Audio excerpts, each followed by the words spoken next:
It is that time of the week again. Welcome back to the Tim Boxeo Show. Now, as always, we started off with a disclaimer.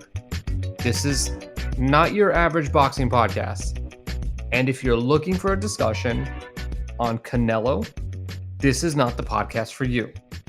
Instead, we're going to take a trip around the world of boxing. We're going to get into the cracks and the crevices. We will be discussing all things club boxing. That's the good, the bad, the ugly, the dangerous, the fireworks shows, the ring on fire, everything in between, okay? And if you want to hear about that sort of thing, you want to hear about a ring that maybe was level with the actual floor, all right, you're in the right spot. And if that isn't what you're here for, you do want to hear that conversation on Canelo and Mayweather and Logan Paul and all that stuff, no worries. There's plenty of podcasts out there that you should go listen to. Go check those out. But if you are ready for the wild world of Tim Boxeo, then you should strap in. So let me introduce the man of the hour, the TC Boxing Hall of Famer, the most reliable source for results in sports betting, the hottest boxing timeline for Egyptian boxing. This is Tim Boxeo. Tim, how's it going?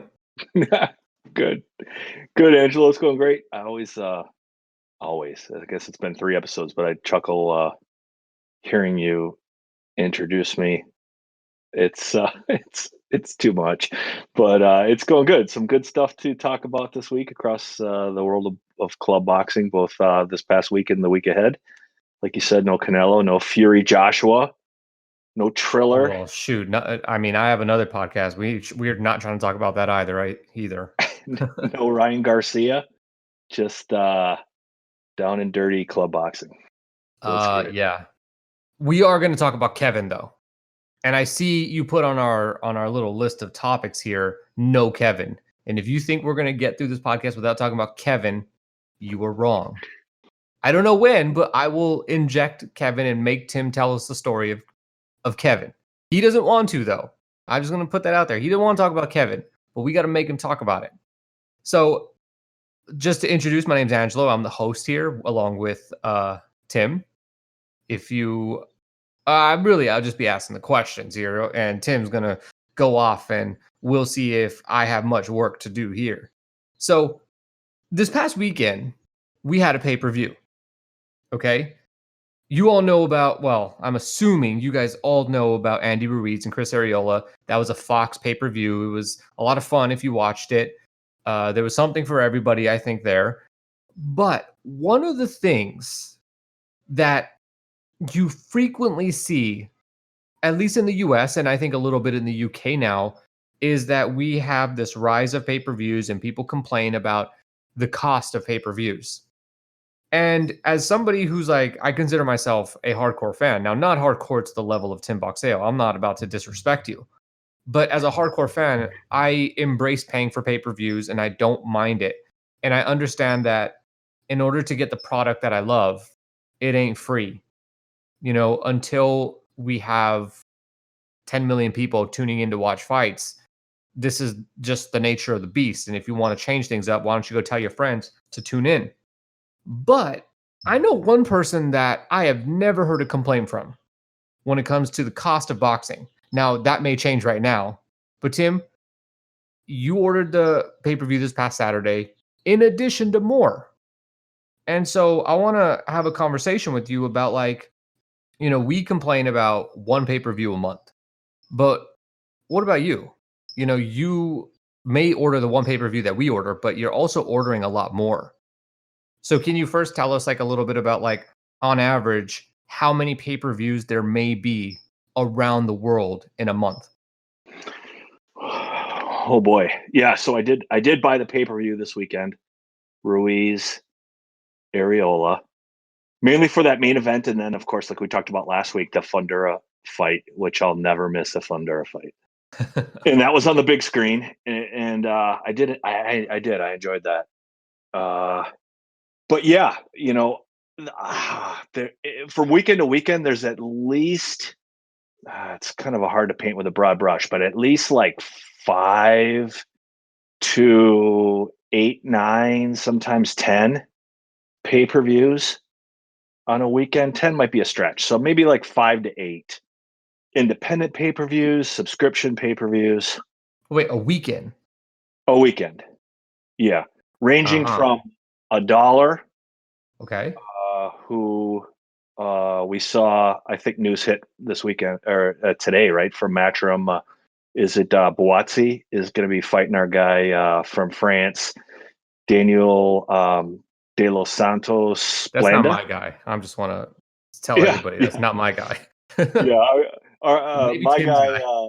yeah, my guy Daniel De Los Santos Blanda has been fighting in France on like $1 Facebook pay-per-views for the past 5 or 6 fights, all the way up to, we're going to talk about this a little bit later. I actually paid $40 this past weekend for a club show out of Canada, Is that and Canadian money or US money? 40 US dollars. And I Okay. think So you'll so they were out here charging like $70 in Canadian or something. I don't know what uh the conversion is. But well, okay. All right. and that point, along with, and you and I better on some ideas about what to talk about, and I think this is a good one to talk about. That point about Canada and $40 and that thought process of these promoters internationally all around the world that look at pay-per-view basically as a ticket. Since they can't bring fans in, they're going to price them as they would tickets. That got me thinking about talking about this. But then the other thing is, I threw down $20 for a pay-per-view in Wyoming, and I think I mentioned that in our last episode. Basically, because I mean, I haven't seen who's seen that many cards from Wyoming unless you live in Wyoming. So like, I got to see that. He wanted to see And a pay-per-view of guys fighting that look like they're extras in Yellowstone. yeah, yeah, who doesn't? And then the that just after about an hour of that going live, they eventually just threw a note up there that said, "Yeah, the internet here is not good, so we're not going to have a pay-per-view." And then I dropped down another $20 for a pay-per-view out of St. Charles, Missouri, outside of St. Louis, for a 17-year-old, just turned 18-year-old prospect. And then after I paid my $20, it took me immediately to a screen that said, "Well, this pay-per-view's been rescheduled." So I'm still working to get my $20 back on that one.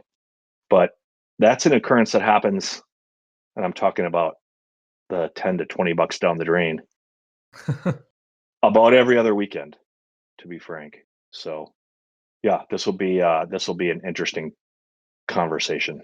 The foresight it requires to put together a payment portal to have a pay-per-view and then not do the due diligence of just checking, is it actually possible that we're going to be able to stream this thing? That's kind of crazy.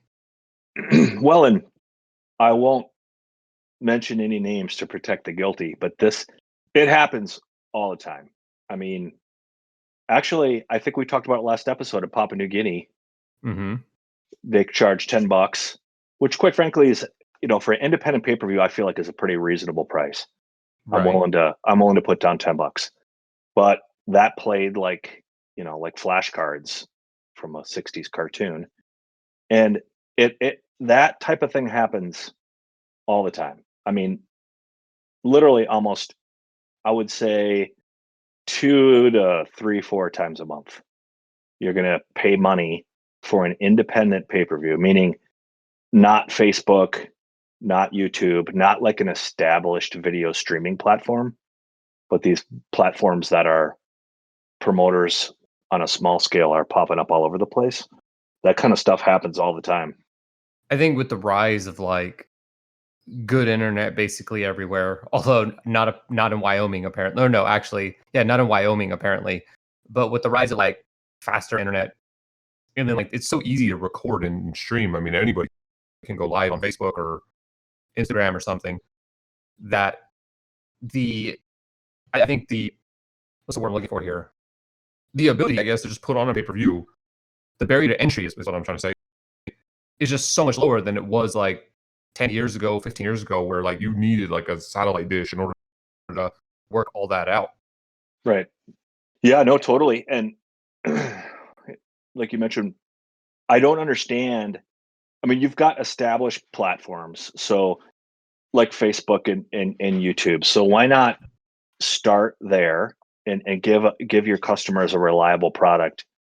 But this is boxing we're talking about, where people are dragging each other through the mud for a dime, and the zone is sending copyright strikes to people with 400 followers on Twitter, all so You they have can far try more to. than that.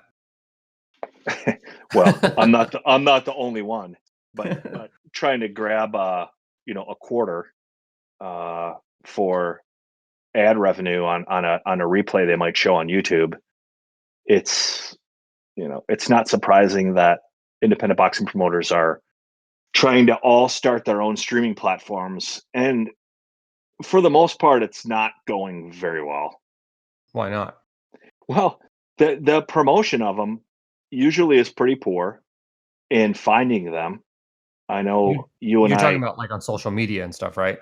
yeah, just finding how do I watch this event Hmm. is sometimes shockingly difficult, considering you're running a pay-per-view and you want people to tune in so you can charge them money, and you're not even putting that on your own social media.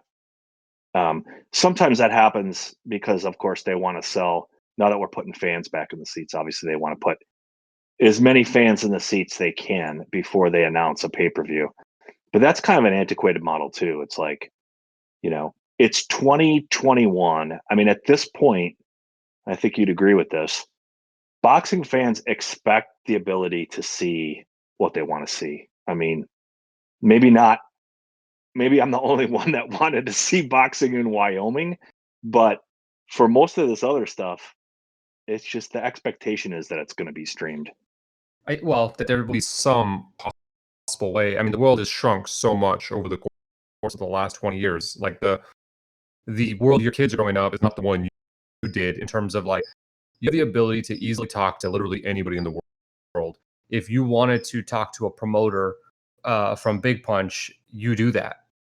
I Yeah. mean, it does come down to the person answering your DM or not, but that was unfathomable 15, 20 years ago. Yeah. Yeah. And my thought process, and I'm an older guy, my thought process as a boxing fan for more than 25 years has, for at least 15 of those years now, with the rise of the internet and quality streaming, has always been just give me the option. Like, people, like you said, people would get pissed about the amount of pay-per-views, and I always embrace pay-per-view. Granted, I wish there was a different model, but my thought process has always been at least give me the option, right? Like, if we scroll through BoxRec and you could just click on a link in BoxRec for every single pay-per-view, every card pay-per-viewed on pay-per-view, at least I have the option to see it. Hmm. But that has essentially happened now in 2021 post pandemic. But there's been some side effects to that I guess I myself, when in my own theory, didn't process as negative side effects, as downfalls to this grand plan. Do you So go on? yeah, one of them is, I guess, in the perfect world, like I said, $10. I would like the ability to buy a pay-per-view for $10 on all these club shows. And I could choose, do I want to buy it or do I not want to buy it? But where this instead is going, I mean, there's a lot of that, and we can touch a little bit of that next week. And there's actually a handful of platforms independently that do it pretty well.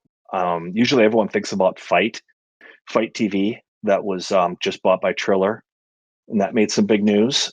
There's a handful of platforms like Fight that do boxing on a regular basis that actually Really? do it pretty well.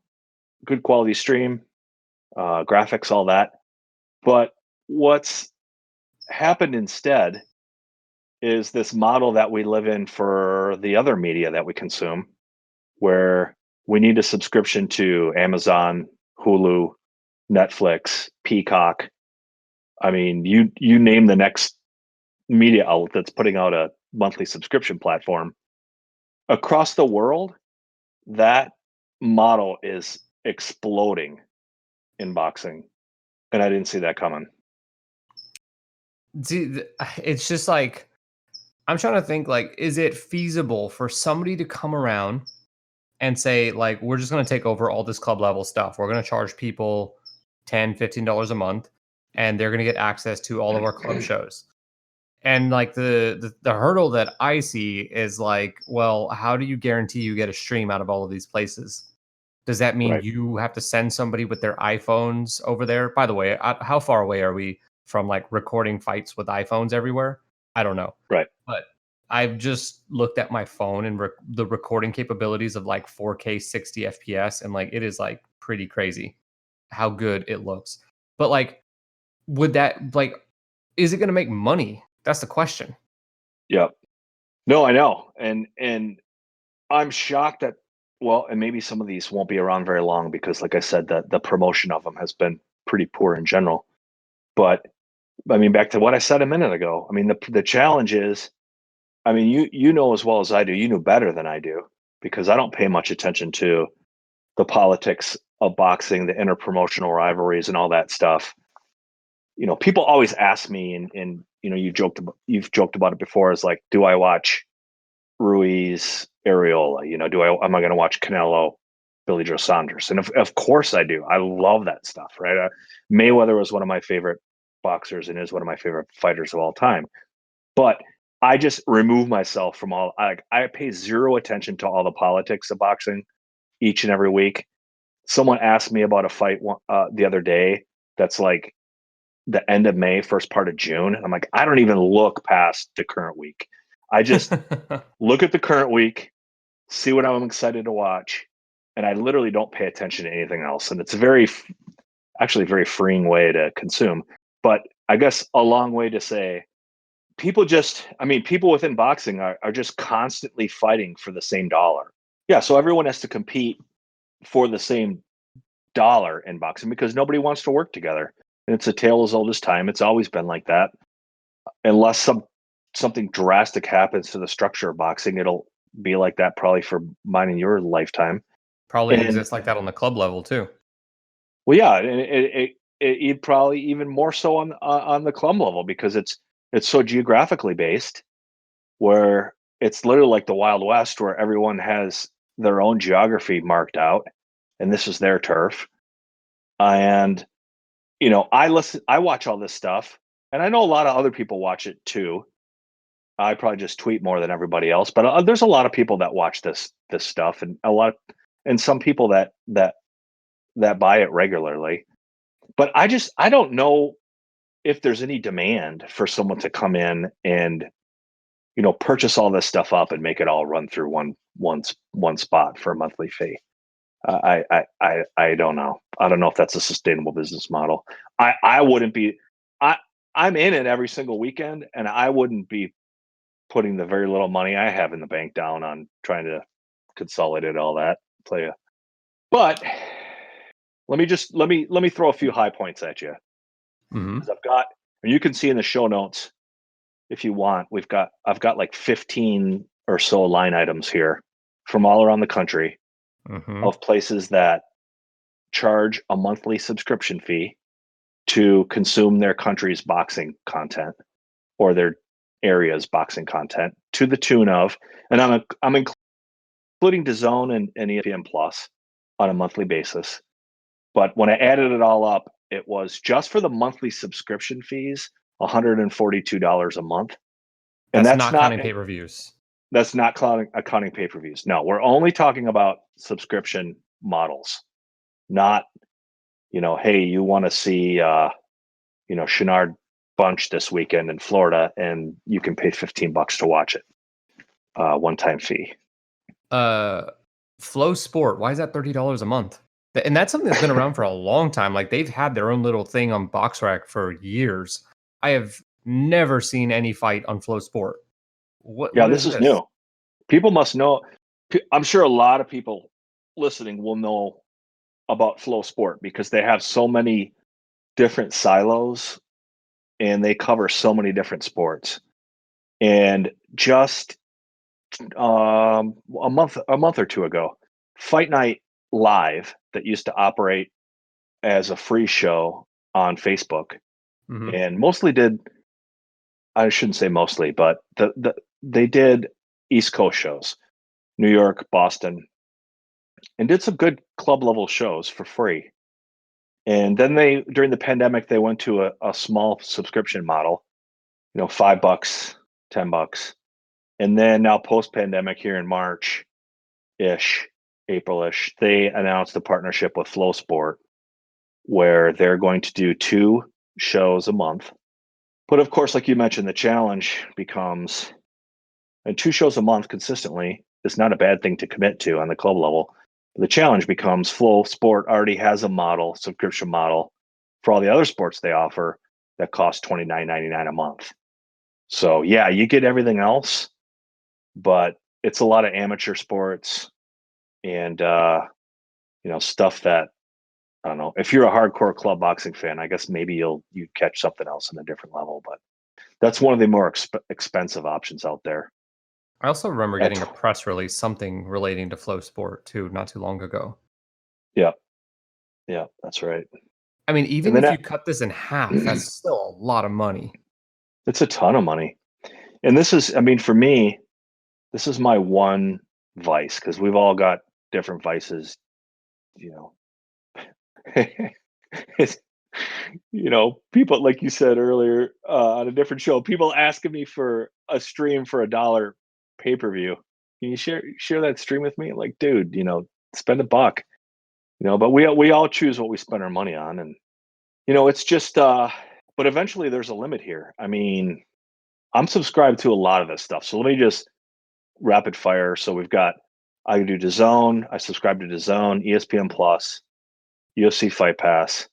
I do not do Flow Sport. That's just 20.99 is just a, maybe if there's a good show in a month, I'll buy it for a month and watch it, but that's just a bridge too far. I do Punch and Grace in Canada. That's 8.95. I do Build Plus in Germany. That's $5.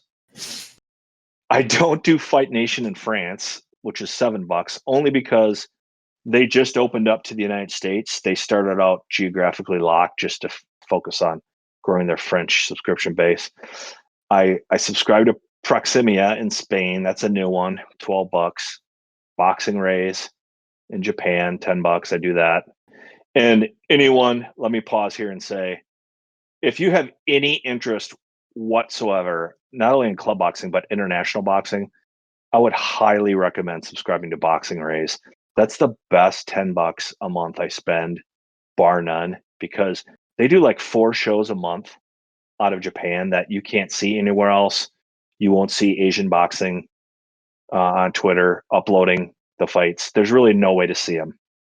And usually 1 show of those a month is live, but then the other 3 are uploaded like literally a couple hour delay. They'll upload the card after it finishes. And then there's a treasure trove of just archived content that's just fantastic. So that's a good $10 spent. And then Epicenter TV in Australia, they've got some wicked expensive pay-per-views, but that's like $5 a month to subscribe to them. And then there's a couple other little ancillary ones, but it's a lot, man. I mean, I don't know. For me, I gotta take a serious look at this. I gotta take a serious look at my overall independent pay-per-view spending. Especially after dumping $40 last weekend, that stuff that didn't even play. I'm going to start taking a more of a keen eye on. I first and foremost, I need to know that this thing is going to be broadcast before I put my money down. Yeah. It's even I have limits here on what I'm willing to spend on club boxing. It's getting kind of ridiculous. So, are you trying to say that you have no sympathy for the people that complain about having to pay for one pay-per-view a month? Well, we're all in different spots in life, and I'm not rich by any stretch of the imagination, but I said like this is where I just choose to spend the money that I do have. So, But yeah, I mean, so every time you go out if to eat and you think, do I order this $12 drink or do I buy 4 club pay-per-views? Is that the debate you have internally? that is definitely the debate. Either I'm going to get the tiramisu or we're gonna watch Punching Grace from Canada for $8.95, for a month. Am I gonna get It's guac at Chipotle, or am I gonna watch some boxing? yeah, it's exactly right. I'm not gonna say what I would choose, but maybe you wouldn't be happy with me. And I've always been, and I continue to be, like,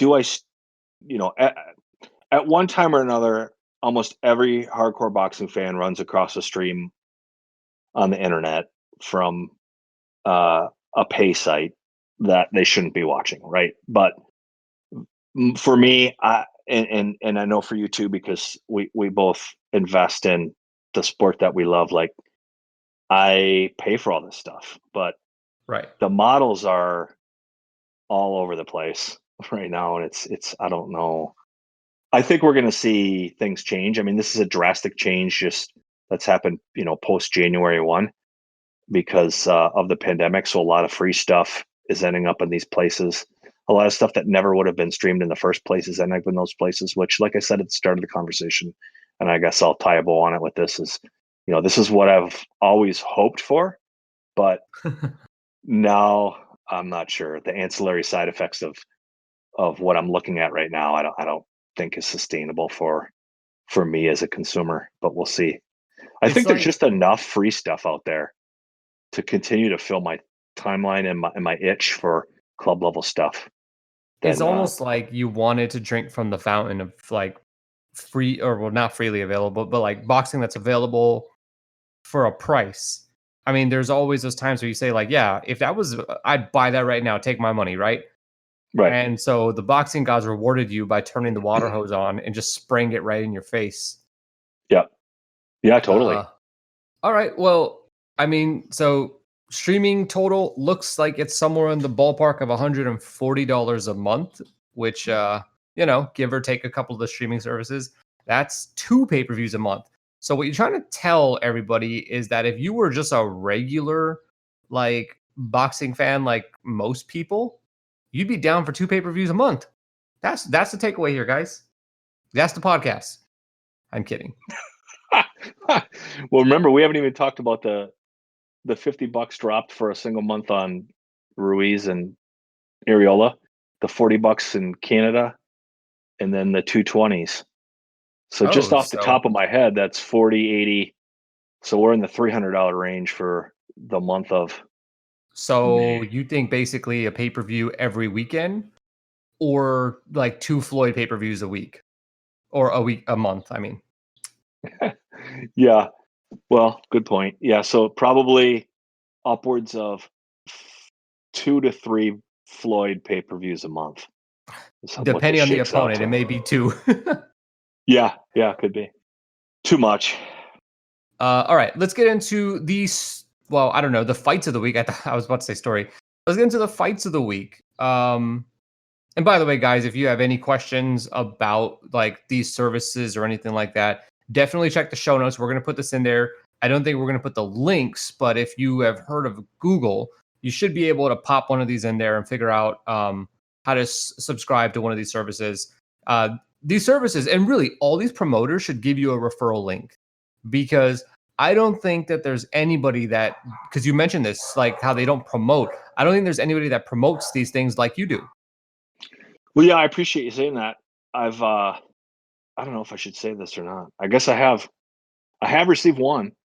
I don't know if we should talk about that. I don't know if I should say that publicly or not, but No, you what should the definitely hell? say it. Yeah. No, and I'm not afraid. I definitely, well, out of transparency, I should probably say it too, considering maybe people think I'm middle of the road and playing it down the middle. I don't know what people think, but I try to be Switzerland as much as I can. But one of my favorites is Best in Boxing pay per view out of Mexico. So they do Mexican pay per views from time to time, typically in Tijuana, and they're actually the ones that are promoting the Chavez fight coming up, Julio Cesar Jr. and Senior, and running it through their platform. And they've been very gracious to me, and so it's been I've really appreciated it, and I think they put a great product out because I was singing their praises before they offered to share referral links with me. So it's been great. Yeah, I think I don't think anybody would care that you have a referral link. I mean, you're literally I think it's pretty easy to see that you're not somebody who's like trying to deceive somebody into watching it. There are certainly those people out there in boxing who, and you also don't have the title of like anybody should expect anything like neutral from you, even though you are very neutral. But it's like you're just a fan who loves what they do, who loves what they're watching and trying to share it. And that's really all there is to the story. Hey, I need to mention one thing before we move on to the fights of the week, Mhm. because you just had me you just spurred something in my memory, because the whole Triller lawsuit thing is front of mind for a lot of boxing fans on illegal streams for the Jake Paul event. And shout out to Triller. I save all my receipts. So I actually take a screenshot of my receipts. So if anyone wants to see what I pay every month and the PayPal receipts that I get in my inbox, uh, let me know. We can put a digital album together of all my pay-per-view receipts. So Trailer, don't come at me. I got You can try to documentation. come at me, Triller. You'll lose your lawsuit. I'm just saying. And anyone who thinks Triller's coming after them, just shoot me a DM and we'll talk. And the other thing, like, they can't prove I watched it. So there's Yeah, that. yeah, that's a whole nother Anyway, thing. um, okay, on to the fights of the week. What caught your attention this week? What do people need to know about? Was there something significant that happened? Did somebody throw up in the ring? Let me know. What do we got this week? Let me. I have two things. I have two things this week. One's going to be a little bit of a longer conversation. Let me start at the end, and we'll go back to the first one. So let me just mention really quick here in a couple of minutes or so. We had three cards at the Mecca Boxing this past weekend, and of course, I'm talking about Big Punch Arena in Tijuana. We had a pay per view Thursday night. We had a Facebook live stream Saturday afternoon, and then we had another Facebook live stream Sunday late afternoon, which is fantastic. And it was by the main man Repo Rick, running from Whoop Dead Ass Promotions. W- w- And Wait, that card was a lot of wait. fun. What? What? Yeah. That was a lot Re- there. yeah. So Repo Rick, Okay, who's uh, Repo Rick? Repo Rick is a legend in Southern California. I And never heard of him. It seems like this is the kind of guy that I just don't want to know about. Like, I really don't want to be down with the Repo Man. and I hate to keep bringing up Chris Lovejoy, but we're gonna get into Lovejoy here in a week, because, like it or not, he's fighting on the 15th. So And you plan. yeah, we'll see once he steps in the ring. And Repo Rick had his hand in getting Chris fights, at least to some degree, at Big Punch back in the day, years ago. And Repo Rick is a manager, promoter, and self-proclaimed on his Instagram hype man. He's got one of the best Instagrams you can see, and he ran his own promotion Sunday called, and his promotional company is called WDA, Whoop Dead Ass Promotions. And it looked like a little bit late last year we had some WDA merch coming out, but it still hasn't hit the streets, unfortunately. I was desperately looking for a link. But anyway, I'm getting off topic. The point of this is we had three cards at Big Punch. And one cool thing I just wanted to mention is the second of two um, fights of the week, and we'll go back to topic number one, but this is topic number two. So on Thursday night, we had a guy fight at Big Punch named Jorge Pita. Jorge was 5-25-2, and he had not fought since 2019. And interestingly enough, back to our first episode of cleaning up Tijuana club boxing with the new commissioner, is BoxRec has him and may still have him listed as being suspended indefinitely by the Tijuana Commission as of right now. Jorge Pita, 5-25-2, and he had lost 16 fights in a row, and he was taking Okay. on someone named Albert Aguilar, and he won a unanimous decision in 4 rounds. So shout out Jorge Pita, and Jorge was really happy about the win, so that was kind of cool. And He's then on got Saturday, 16 fight losing streak. I'd imagine he was very happy. yeah, and it gets better because Saturday we had welterweight Carlos Luzania, record of 8 wins, 69 losses, and 1 draw. Hey, And 40 of those losses by knockout. okay. He jumped in the ring with Ricardo Burgos. Ricardo was 115-1. And it was indeed a unanimous decision for victory for Carlos Luzania.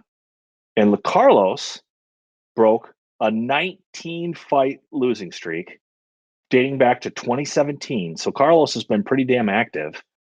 But prior to that, his last win was all the way back in 2011. So two So guys got off. basically, one win in the past 10 years, Yes, sir. and no wins in the last 4. I mean, damn! Shout out to the perseverance of this guy that he keeps coming back trying to get that W. Yeah, our guy, my guy. I mean, 30-year-old guy ish. He's 80 30. fights. 80 fights. Wow. So that's part two. I just wanted to mention those guys because they deserve it. And both guys were really, really happy to get the wins, as you might have mentioned. But So what let's do they go do to at Big Punch on the days where they're not just rolling bodies out on a wheelbarrow? it. Sorry, Alejandra. I know that this is not what you what you're trying to do over there, but it's just a joke. Oh, it's just a joke. Who loves Big Punch more than me? I wouldn't be laughing out of love. Listen, what I wouldn't tune in every single weekend and spend hours and hours of my time out of hate. Like this isn't me trying to watch Floyd get knocked out type of thing, as some people did over the years. I watch this stuff because I like it. But it looks like I don't know. I'm not. I know I love Big Punch, but I don't proclaim to be the Big Punch expert. Surely there's someone, some point or another, going to tune in that knows more Big Punch than I do. It Like, is looks it like an just a event bar center. and grill? Like No, the it other looks days? it looks like a place where they could do other things. Although I don't. I'm not sure. I know they just remodeled it, so there's that. I don't know. When I make my pro debut, you guys better all come down to Big Punch. Oh, it'll be great. I'll be in the front row, Um, and they're letting fans in now. So Oh, you're yeah, coming soon. Tim Boxeo live and in person. ringside. They're gonna sit you on a throne or something. Oh God, don't even tease me. I'll sit All with right. Alejandra in her box. Okay, this is a good time to move on to fight. The first fight that I want to talk about from the weekend. The one fight of the week that I did want to spend a few additional minutes on was out of Canada, believe it or not, just outside of Vancouver. Not exactly the hotbed of Canadian boxing. Obviously, Canadian boxing in and of itself is a bit of a unicorn, but Vancouver is not a place where they hold a lot of pro shows. And my pal Corey Erdman tipped me off to this because um, he was doing a little bit of broadcasting on it in a tape format, but hooked me up with a link to purchase a pay per view. Like I mentioned, it did cost me $40, but to their credit, Yikes. I mean that hurt, and there really wasn't anything of note to watch in it other than the one thing I'm going to mention, at least from even someone like me, and Corey knows infinitely more than I do about club level boxing in Canada. But even someone who watches a lot of club stuff like myself, I didn't know any of these guys. So the $40 hurt. There's no doubt about it. But after doing some investigation, what I found out was heavyweight Jay Baird, who is 0-2 at the time of this fight, was fighting Hassan Oseni, who was making his pro boxing debut, and it was a heavyweight fight scheduled for 4 rounds. Now, instead of burying the lead, I'll just get to the point of it, and we can, flush out the rest of the details here as we go on. Jay Baird was incarcerated for 20 years because in the fall of 1998, at the age of 16, Baird was convicted of second-degree murder along with an accomplice of a gentleman by the name of Richard Gilly in April of 1998. Baird was actually sentenced to life in prison. However, because of his age at the time of the murder, he was eligible for parole after 7 years. And I tell you, I did a lot of digging, and it was really difficult to confirm, but it did appear that Mr. Baird served 20 years in prison and had a bit of a boxing background before he went into prison, at least, locally and from an amateur level. Unfortunately, I did want to share this point, and I'm not sharing this out of sensation, but I mean, I don't really want to make any inferences or assumptions on Mr. Baird's story, but it's just, it goes along with the discussion. Is the parole board made the following statement on one of the times that Mr. Baird did appear at the parole board, that Mr. Baird and his accomplice did kill the victim when he was 16 years old, trying to rob him of drugs and money. And the victim was tied up, a towel was wrapped over his head, and he was hit with a propane tank, kicked in the face and body, and burned with a blowtorch. So it was a pretty severe, obviously, crime at the time that led to murder.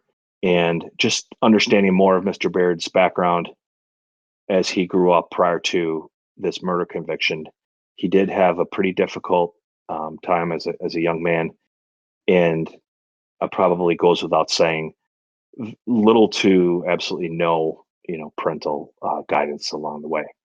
Now, all that said, he did come out, obviously, after serving a long prison sentence.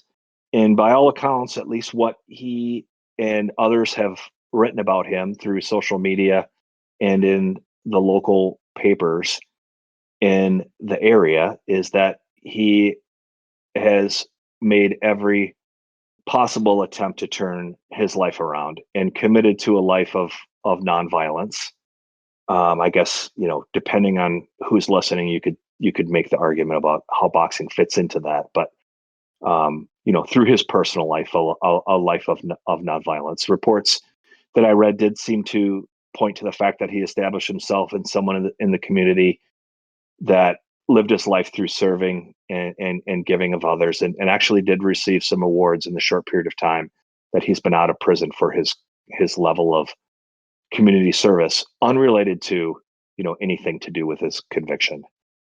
And so I was really, really interested to see Mr. Baird.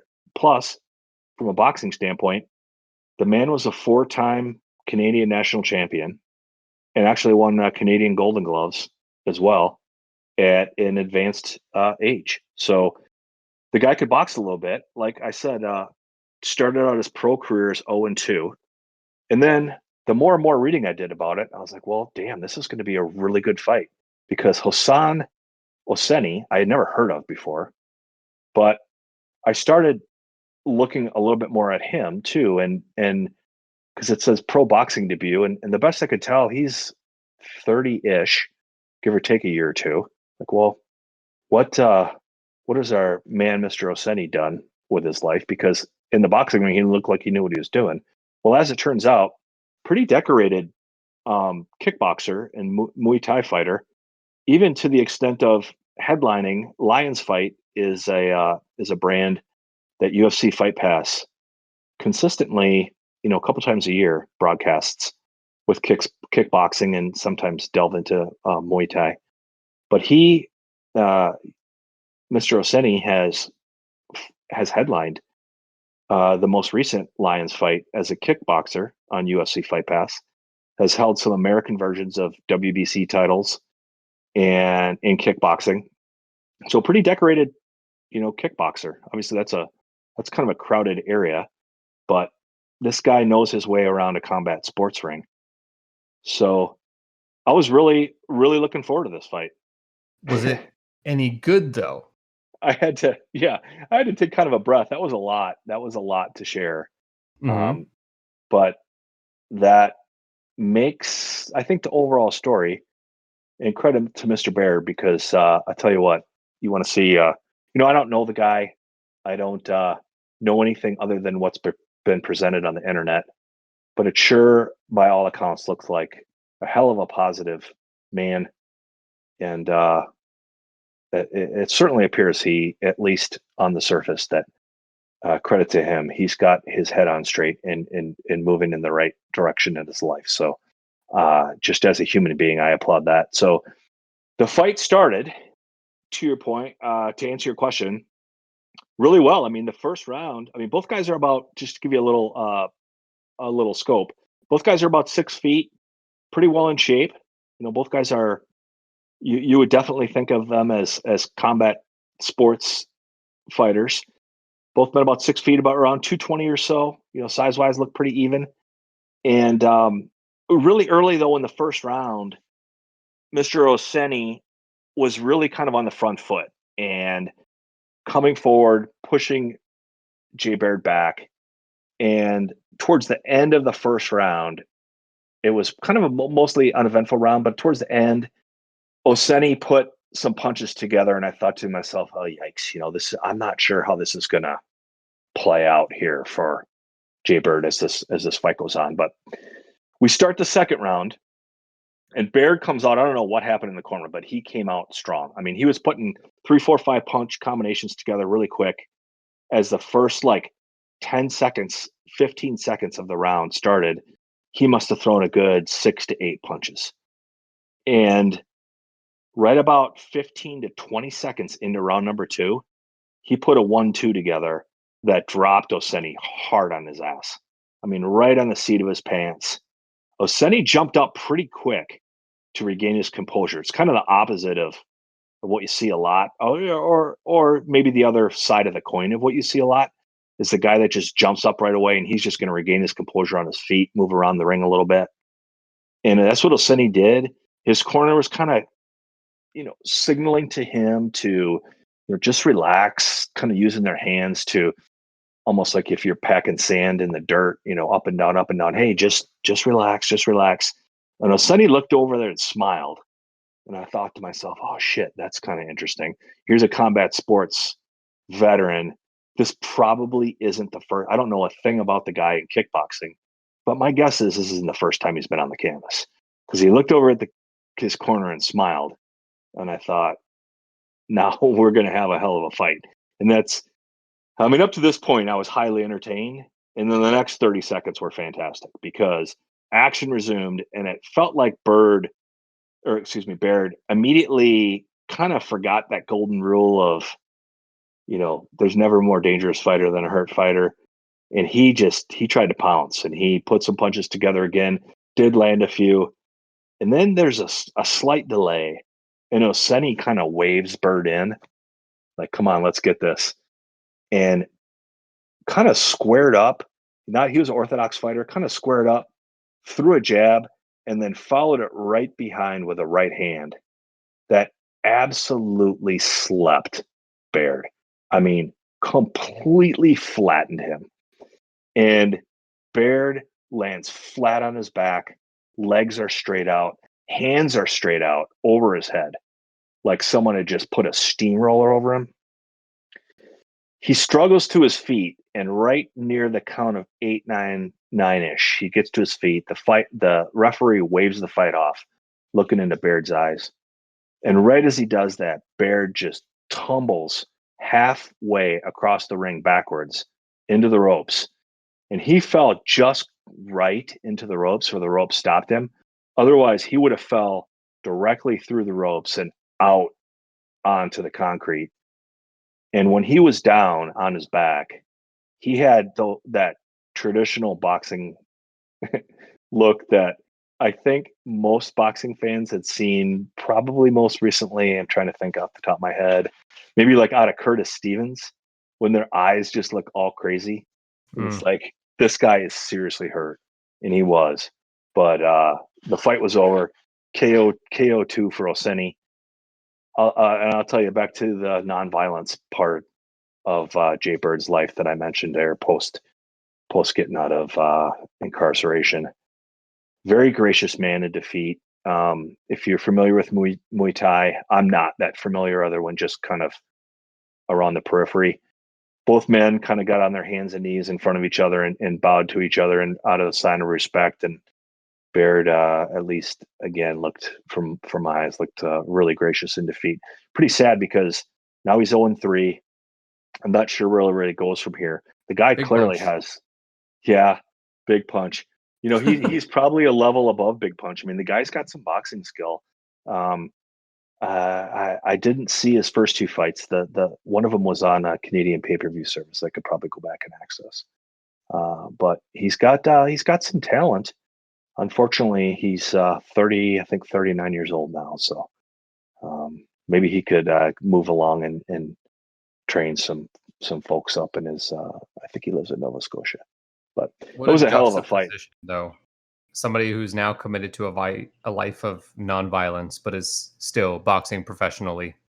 I know it's a difficult one to get your mind and your head around, isn't it? But I think we both seen, and everybody listening to has too, where I mean, like I said at the end of that explanation of how the fight played out, I think it's kind of all about how you respond to the violence in the ring, right? Mm.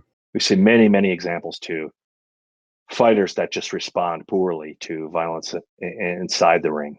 And I would, on face value, take Mr. Baird's claim to be true based on the way he responded to what had to have been just utter, like, uh, just amazing level of disappointment, having knocked Oseni down and then just completely get steamrolled 30 seconds later.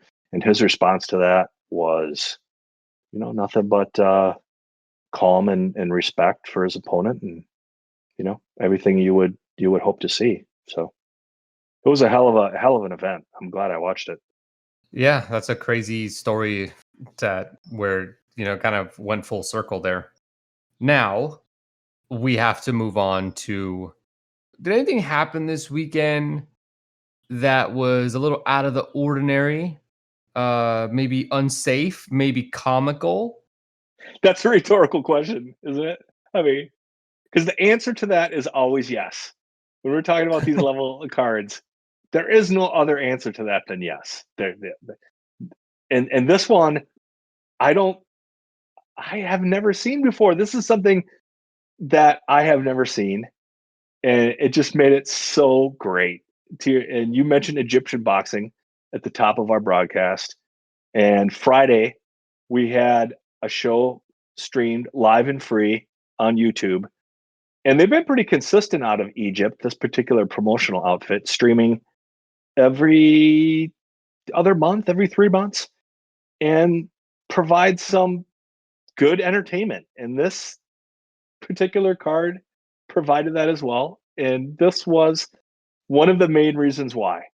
We had a super middleweight title on the line, and the bout in and of itself and the fighters in and of themselves really have no part of the story, because we were indoors in Egypt in a really small, what looked like hotel convention Yeah, hall. it looked like a little hall that you have your, like, 45th birthday at.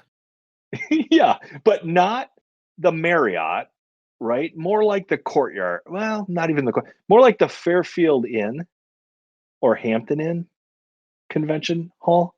So maybe like I'm not a good on 15. hotels, but I know exactly a place locally that this looked like it would be a part of. Maybe the American Legion Hall. There we go. A very low ceiling. Okay, is my point. Yeah. We don't have big chandeliers. Yeah. And prior to the main event, prior to the main event, We had a full blown fireworks, confetti, and pyrotechnics display that had to go for 2 to 3 minutes. Now, Twitter, I put this out on my timeline on Twitter, and Twitter locks you out at about 2 minutes and 10 seconds. So I had to even clip off like the start and finish of this. But what we essentially had was when you do fireworks on the 4th of July and you get those ground displays that don't fly up in the air or anything, you just put them on the ground, they light up and they shoot sparks in the air.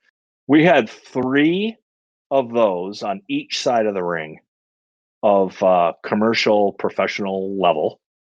So we had 12 of those around the ring. And then for the concert goers in the group here that listen, we had 3 pyrotechnic level professional cannons. I don't know how else to describe them.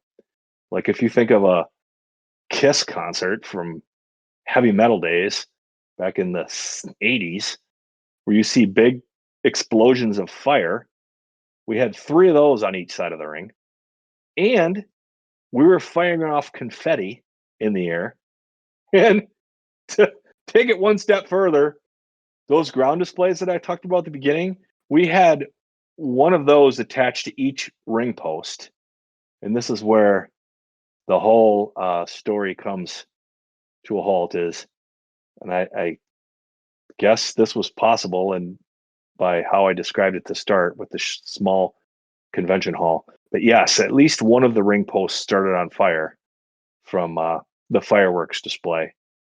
And then after putting that fire out, we had at least a 5 to 10 minute delay as we brought in folks to clean up the remnants of this this of this display. And what's funny about it, even makes it even funnier, is I mean, this wasn't even broadcast on television, right? Like, I don't know. There were fans there, but it wasn't. I couldn't imagine it was more than 100 people. So I'm not sure who the fireworks were for. Maybe they were taking pictures and it was the front of all the Egyptian papers. I don't know. But I'm having a hard time in retrospect looking back and understanding what the point of all this was, other than at least one new ring post need to be purchased when we're done because it was burnt to a crisp. But that was the high point out of Egypt for this weekend in club boxing. The thing that I was like really confused by was why did they do it with the fighters for the main event standing in the ring? Like, do your fireworks away from people. Like, WWE, they did fireworks and like, but they like rehearsed that and they were like, are a billion-dollar company, so they could do it right. This is a club level show with like 4 or 5 people standing in the ring while sparks are going everywhere, flames are shooting up, and then confetti's flying, which I don't know if they had thought this through, but like, yeah, the confetti's gonna catch fire. Yeah, I thought there was closer to. I was going to say I thought there was closer to 10 people in the ring. I can't remember. Because my attention was on the fireworks. And the one guy who I'm not in any way making fun of him because he's a local promoter, but it was difficult to understand. I just didn't understand. Is that I didn't understand whether he was telling them to stop the fireworks at the beginning of the clip that I put out, or if he was telling them to ramp it up. Like, come on, press the gas on the pyrotechnics already. It was just difficult to tell what was happening, and yeah, it was a wild scene. It was fun. Imagine trying to fight, for whatever amount of rounds that it was booked for, and you just have to smell burning plastic the whole time. I imagine that sucks. Oh, not to mention all the smoke in the air.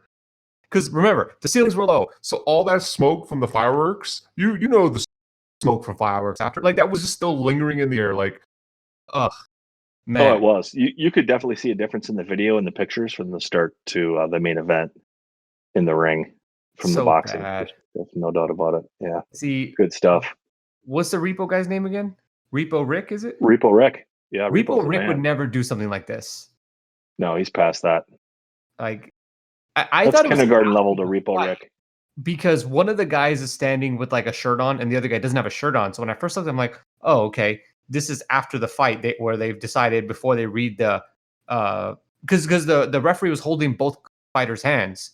So like I thought it was after the fight. We were waiting to get the decision, and then the promoter had this great idea to do a fireworks show. But no, that was before the fight. No, yeah. Because what you saw, I forgot about that. Another wild thing that happened. Obviously, they were expecting to go right in the fight because that's what you just described. As soon as the fireworks ended, the referee started giving the pre-fight instructions, like, "All right, let's get this on," And someone had the wherewithal to say, "Wait a second, I don't know Could if we we're gonna be able open to a fight in the window? ring. Yeah, we got to clean this up." So good stuff. All right. Well, moving past the sort of the weirder things, let's talk about graduation time.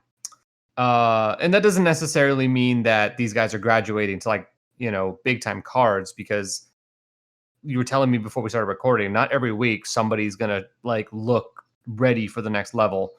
But I mean, is there anything that like, I don't know, maybe we have somebody that is just a little better than club level, or maybe somebody that we may see get signed with a bigger promoter or something like that?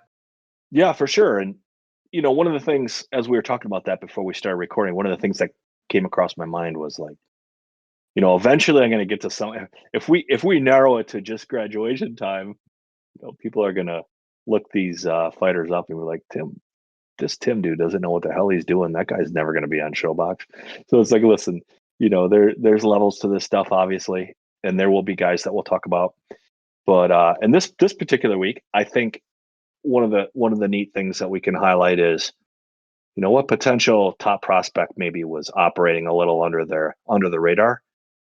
And I guess we could debate whether this guy's a top prospect or not, but this would fit in the bucket of in case you missed it, which is Fernando Vargas Jr.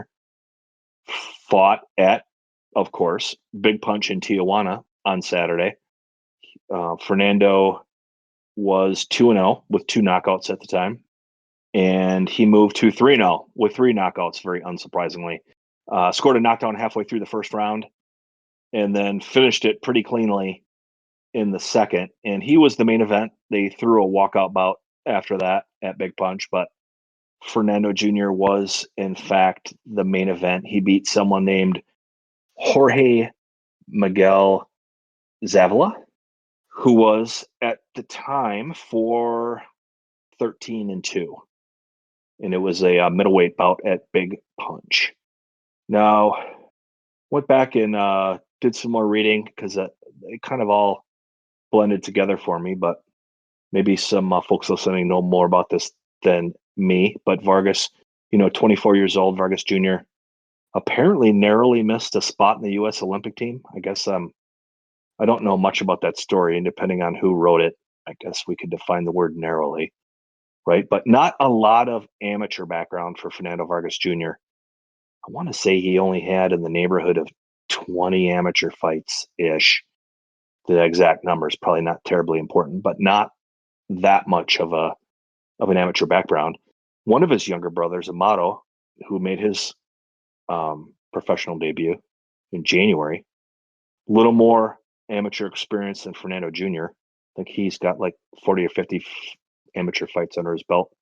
And I know some folks think he might be the best of the three sons, but I do know a handful of people that mentioned to me that the youngest son, actually, Emiliano, who is just turned 17, might be the best. And he's got a pretty robust amateur background, still an amateur now, of course, but over 120 amateur fights, a 7-time national champion. So, I mean, overall, I think the Fernando Vargas name and senior trains junior and trained was in the corner with Amato when he turned pro in January.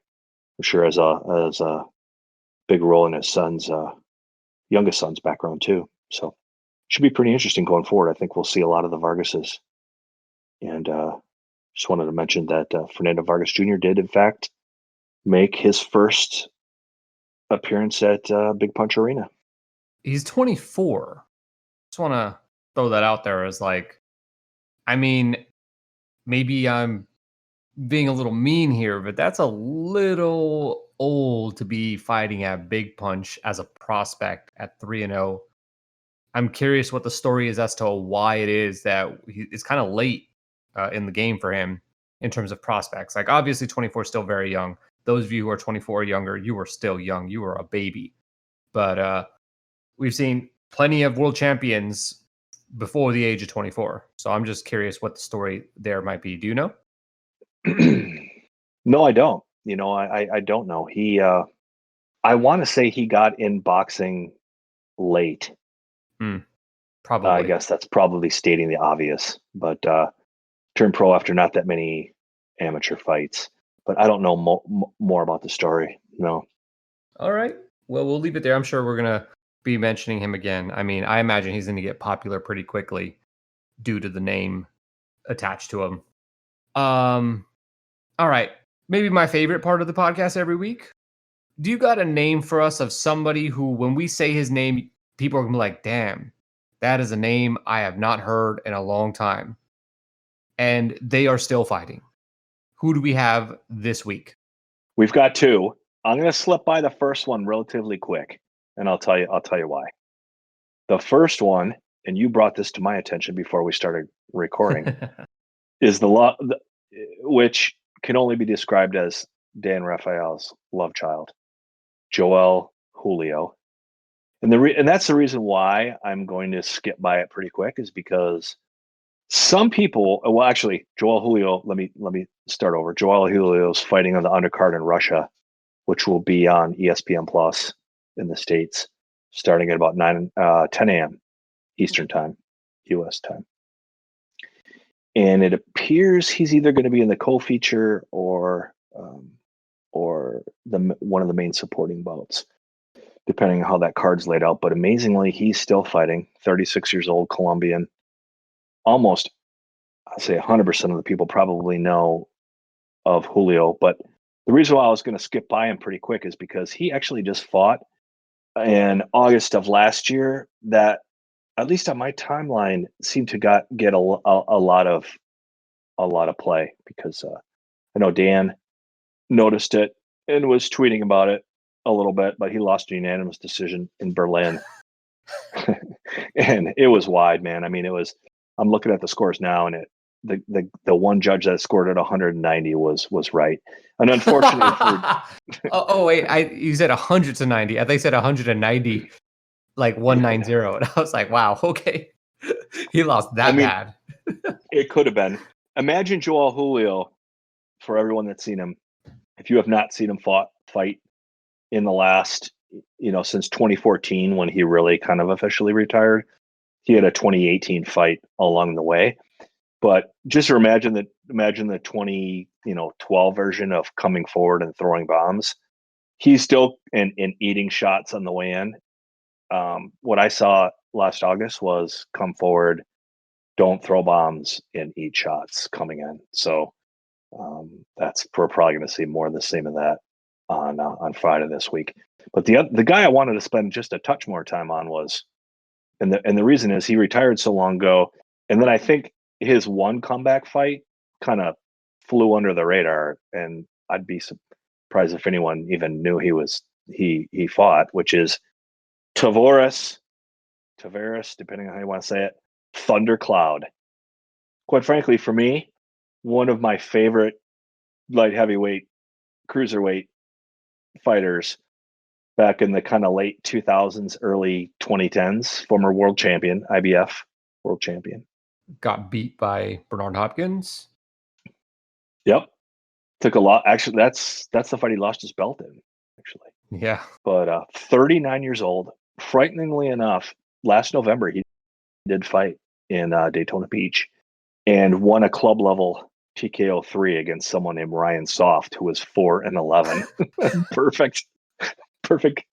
No disrespect to Mr. Soft. I'm sure that's not the first time he's heard that joke. But yeah, Tavares Cloud actually fought last November. Interesting thing is, this fight isn't listed on BoxRec. The card is, but Tavares is prominently displayed on the promoter's fight poster, right dead center. So I don't know if he's going to be a late addition to BoxRec. I don't know what's going on, or if he's just not going to fight on the card, which would be a shame because I do want to see him fight again. So yeah, anyway, he won his title against Clinton Woods way the hell back in 2009, IBF title, and then ran through 4 fights that were pretty damn impressive. I mean, Glenn Johnson, the 2010 version of Glenn Johnson, took a unanimous decision there, defending his title. Fulgencio Zuniga, who at the time was kind of making the rounds in that weight class, took a unanimous decision win against him. Then fought Yusuf Mack. Clinton Woods. Yeah. Tavoris Cloud wins his title in 2009 against Clinton Woods. Defends against the 2010 Glenn Johnson. Damn good fight. Mm-hmm. Zuniga made the rounds in light heavyweight around that time period. That's a pretty good defense. Yusuf Mack. My boy Yusuf Mack. I'm not touching that one. That's a tough guy. Don't just leave it. Tough guy. That's a pretty good win. And then one of the guys who for a really short spell of time, I fell in love with, Gabriel Campillo. That's a really good win too. That was a bootleg Sergio Martinez. Yeah, I mean You're talking my language right now. He was a flash in the pan there for a while. He put some shit together there for a hot minute. So that's a pretty good win there too. But as you mentioned, yeah, go ahead. I'm just debating right now if I drag you into a debate on this. This is not the podcast for that. But no, it's not. And I wouldn't be. I would probably land on your side. I'm just trying to make the point that there was a time. You know how fighters always punch above their weight class for a fight or two? Yeah. And then they fall back to, well, now that's kind of more normal. I mean, I kind of feel like Cloud got him in the top, right around the time period where it was, where it mattered, where it mattered. Yeah. Where he had a string of a couple of fights where he's like, damn, this guy might be good. But as it turns out, he probably wasn't. But then sadly, like you mentioned, lost his title to, sadly or unsadly, lost his title to Hopkins. Had to retire in the corner to Adonis Stevenson, and then got knocked the hell out by Artur Beterbiev, all within about an 18-month period, ending in 2014 and retiring. So damn near over 6 years before he got back in the ring in November to face our fella Ryan Soft, and very well could be back in the ring here this Saturday night in Orlando. He's fighting at cruiserweight. He could get a title. And in November of 2020, yeah, there's a lot of titles to be had in cruiserweight. And Tavoris Cloud looked exactly like the 2014 version from a body type perspective, which probably isn't that surprising to anyone either. Yeah, that's good though. He looked like he was cut out of stone, just like he did when he was fighting. But I've got nothing else to say other than that. You can't draw any conclusions of a 3-round fight against Ryan Soft on any potential he might have to get a world title. Okay. I mean, that Tavoris Cloud, this fits the bill of, damn, that little grizzled veteran is still out there grinding. That's it. Now, what else what are you looking forward to this weekend? And if you could throw out a price, maybe even just a little snippet of how people can watch what it is that you're talking about. And of course, if you're not actually looking at the Tim Boxeo calendar, then you're just really doing yourself a disservice as a boxing fan. But and that stuff could all be found on the Tim Boxeo Twitter page, which has a link to a lot of links that you can get access to a bunch of different things, like the podcasts, which obviously you're listening to, the Tim Boxeo store, and the calendar. But tell us, what is it that you will be watching this weekend? Yeah, so I went back in preparation for this because it's Canelo Fight Week. Yeah. So the ripple effect to that is large, even down deep into the club level. And usually the club level of international boxing, the area that fans out the widest is Mexico. So I went back, and last weekend, and this is just fights of cards that were broadcast, right? In Mexico, there were 17 fight cards broadcast live in Mexico last weekend, amazingly enough. Wow. I mean, that's pretty shocking. And there had to have been another 3 to 5 that weren't promoted, weren't broadcast, just within nooks and crannies that aren't even available to us across Mexico. And this weekend, because Canelo's fighting, there are 2.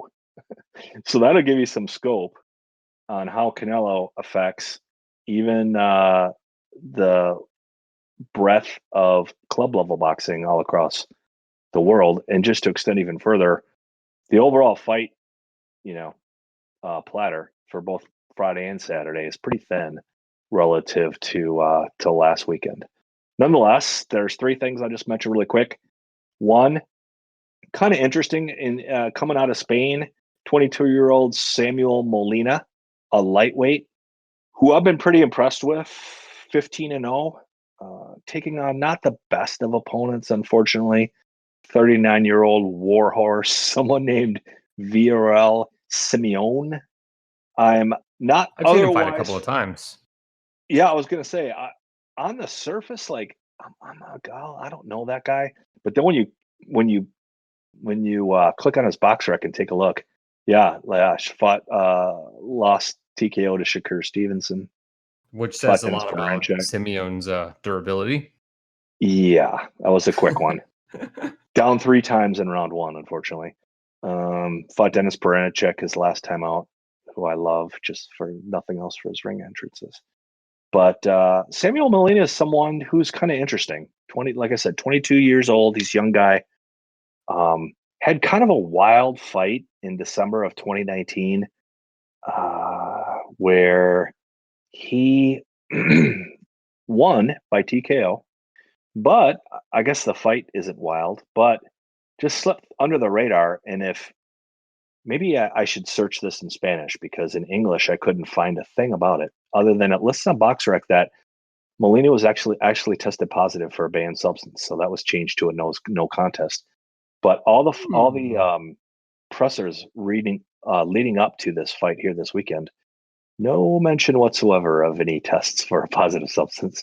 Only a potential match with one of the topics of discussion was a potential match with current um, hot prospect out of Spain as well, a Basque fighter named John Fernandez, who is very popular in that region.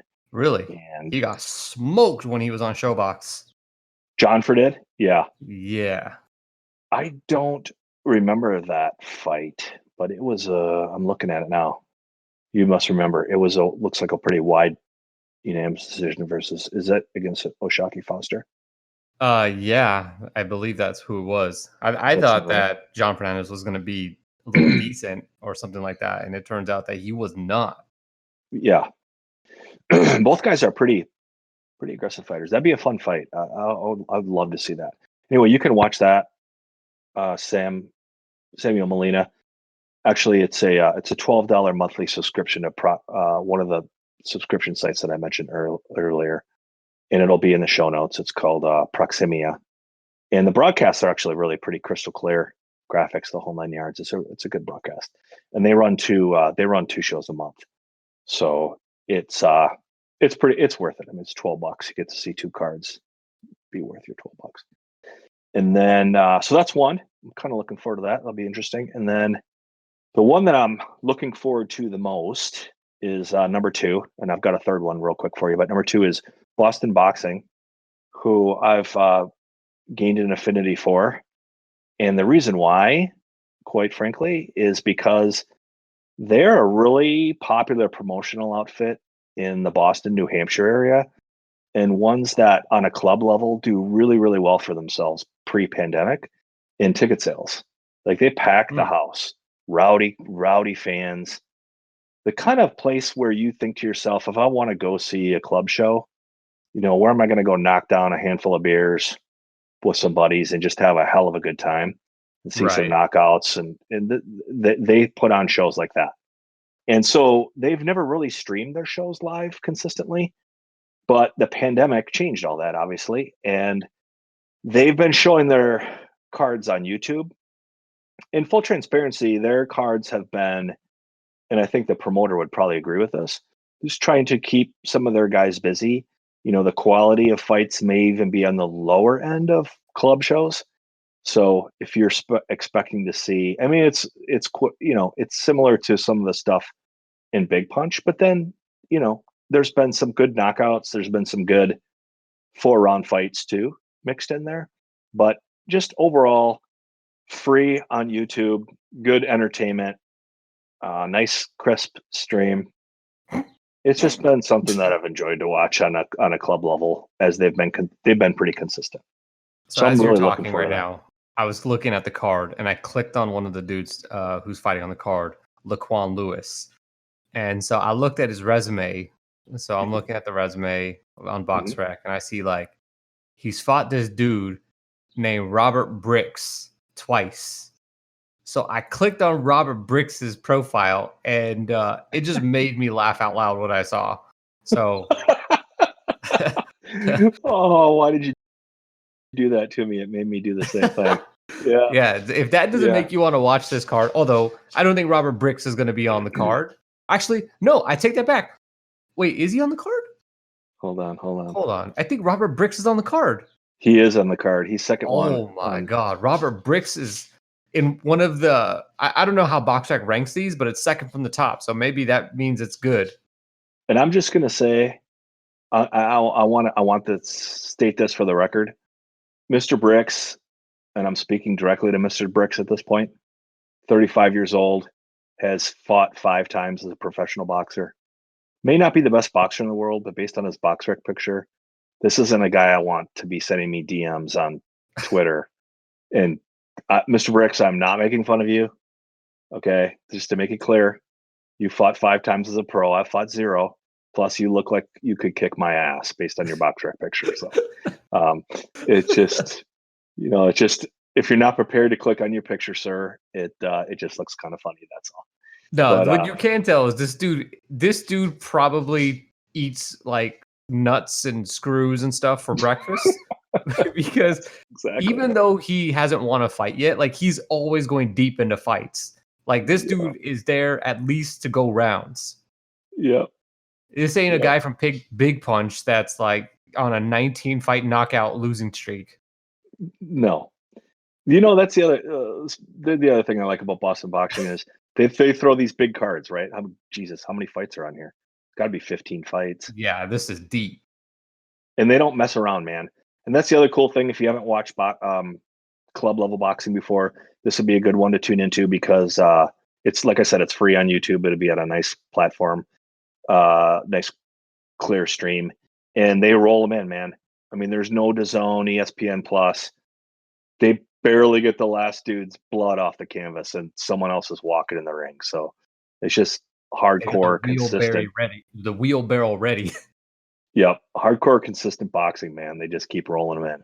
So, you know, I don't. I'm not scoring these fights. I'm not digging in and scoring them. It's just, you see some good shit on there. So that's number two. That's number two. And last All but right. not least, and this may appeal to more people than maybe some of the others, but 21-year-old light welterweight Shenard Bunch is in action in Philly this weekend. And amazingly, Shenard Bunch is 14. Well, this isn't the amazing part. He's 14-1 with 12 knockouts. But crazy enough, this is his 5th fight in 2021. And he's already scheduled next Damn. weekend on BoxRec, on the 15th in South Carolina. And I'm clicking on his BoxRec now, but I want to say he also had like 2 or 3 fights late 2020. Am I right in that? Yeah, he had just 2. He had 2, but nonetheless, he's fought 6 times in 5 months. This will be his 7th fight in that period of time. And the cool thing about Shenard Bunch, if you haven't seen him, and I think in the very near future, there will be some calls for Shinard Bunch to step up the level of his competition. In his last fight, he did go 8 rounds, and a couple of the judges had it pretty close. But the 3 fights before that were absolutely like mind-boggling knockouts. I mean, just frightening, scary knockouts. This guy has unbelievable punching power. And turns out he could box a little bit, but the level of competition has to be considered here. But he's starting to make a name for himself out on the East Coast. Looks like he's managed by Russell Peltz. He's been in the game forever. Yeah. And he's only 21 years old. So he's making some noise on the East Coast in the club scene. And you can find all of his knockouts on my Twitter timeline, the last 3. If you have any trouble finding them and you really, really want to see them, just send me a message and I can help you. But he'd be a good one to see. You can see that. That's actually on a platform called Boxing TV pay-per-view. Yeah, we've talked about this before. Yeah, I think we talked about it after the last show. Oh, yeah. We didn't do it on air. But yeah, No. it's like it looks like it's a really cool platform. It's like actually like pretty professional. It's a big step up from what you expect to see when you're talking about club boxing broadcasts. Very professional. They go all out on the graphics. Really, really nice stream. Mark Abrams, who's been involved in the game for some time now in all kinds of different capacities, has been consistently on the mic as a guy who knows what he's talking about. And I think the show before last, they had Boots Ennis was the color guy, and I'm forgetting who it was on the last show. His name's escaping me now. But the commentary is also really good. But it's $15, so it's not. It's a little more on the expensive side. But you won't get scammed out of your $15. It'll be a good show, at least from a production perspective. This guy does have some power. I mean, he's hitting guys with shots that don't look like they should be putting dudes like just slumped over. Oh, it's scary. The fella he fought, he broke his jaw, and this guy folded over. It was scary. I mean, it was one of these things where you don't really want to. You don't. It's like a knockout that's almost too far. I mean, it's almost too much. I think it was not his TKO one in it was a TKO one in it was pretty. I see this one literally right at the beginning of the fight. Oh shit, no, I misspoke. No, you're correct. 15 pounds. It was Charlie Dubray. That's a bunch said screw it, let's get it on. And he flattened he got a win, which I thought should have been but he is a prospect if he developed both of them for taking that fight. Boxing Bunch Twitter was only people 2-0 at the time. Isn't Paul Crawl the one? He won that. It was kind of a club level show on PBC FS1, and Paul Crawl's reaction to the decision kind of became a meme for a short period of time, right? Where he kind of looked in the camera and went, I'm not sure I won that one. No, that was just like last week against, I forgot what his name was, but that was definitely one of, it wasn't Paul Crawl. Okay, gotcha. I think Paul was just happy to have gotten that decision in what was not a very good fight, if I remember correctly. I could be wrong, though. You guys can remember boxing from like a Wednesday night, like, what, I don't know how many months ago. I'm sure you know how difficult that is to like remember like specific things from fights that were 8 months ago. Well, I can't remember them from the current. Well, we talk about so much different stuff. So people will send me a message on Twitter and send me a DM with only like some obscure Russian's last name, and say, "Hey, did Olgavanov fight yet?" And I'll be like, "Dude, like you got to give me more information than that. My memory sucks as it is, and all this stuff kind of ends up running together. Like, you send me a link or something." But okay, here's my recommendation for what it's worth. Fire on Boston Boxing. It's on YouTube. It's free. And then if you hate me for that, I apologize. But I don't think you will. But if you do, and if you're feeling a little bit more inclined I think the $15. I think you'll get your. I'll get your. I think you'll get your $15 worth out of Philly and Boxing TV, and that links in my schedule in my Twitter profile. I hope Shenard Bunch is actually like can develop into something. I mean, his loss to Crawl looks like it was a little close. So, you know, we need those types of crazy knockout punchers in boxing. Yeah, for So, sure. anything else, Tim? I think we've reached the end of the line here. Yeah, we overdid it. I talked too much again, so I think that's it. We had a couple of audio issues, so if it sounds like maybe you're like, hey, there was like a cut there. I wonder if something's missing. The answer is yes, something was missing. We had some issues with our recording. I think it'll all be intact, but if not, our apologies. We'll try to get that corrected for the next episode. As always, if you don't, I mean, you're crazy, but I'm just going to assume that you are. But for anybody that isn't, maybe you found this boxing podcast and you've got to the end and now you're like, wait a second, you guys are talking about a lot of stuff here. Well, there are two things you do. One, you follow Tim Boxeo, so you can see the video clips of a lot of the things that we talk about here and some that we don't. Or you just like to see people get absolutely demolished. When Tim does his club knockout of the month contender stuff. So follow Tim Boxeo, and then also subscribe to the podcast. Give us a great rating. That would be very, very helpful. Go to the Tim Boxell's links.